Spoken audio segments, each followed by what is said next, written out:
ටූත්ලෙස්ව දකිද්දි ඔයාට මතක් වෙන්නේ මොන බයික් එකද? ඔව්, ඔයා හරි. ගොඩක් දෙනෙක්ට එකපාරටම ඔළුවට එන්නේ අමුතුම රාක්ෂ පෙනුමයි. ඒ වගේම ඇඟ හිරිවට්ටන ගැම්මකුයි තියෙන ඒ කළු රකුසා. එහෙමත් නැත්නම් Yamaha R1. අද අපි කතා කරමු මේ කළු රකුසා ගැන.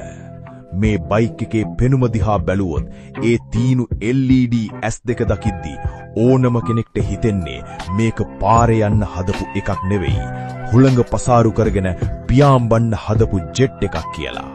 මේක නිකම්ම බයික් එකක් නෙවෙයි, MotoGP පිටියෙන් පාරට ආපු නියම රේසිං DNA තියෙන රකුසෙක්. මේ රකුසාගේ හදවත වෙන්නේ 998cc ක්‍රොස් ප්ලේන් 4 සිලින්ඩර් එන්ජිම.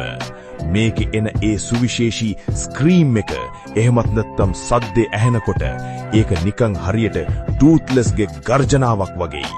අශ්වබල 200කට ආසන්න ජවයක් තියෙන නිසා ඇක්සලරේටර් එක පොඩ්ඩක් කරකවනකොටත් ඔයාට දැනෙයි ඇත්තටම ඩ්‍රැගන් කෙනෙක් පිටේ යනවා වගේ හැඟීමක්.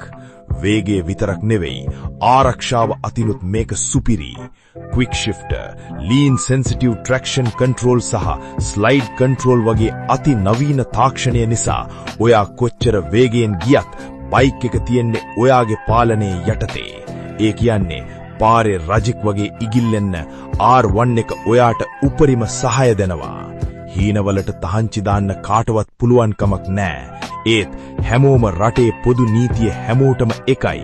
ඒක නිසා කොල්ලොන්ගේ ආසාවන් සීමා කරන්න වෙන එක ගැන ඇත්තටම කනගාටුයි.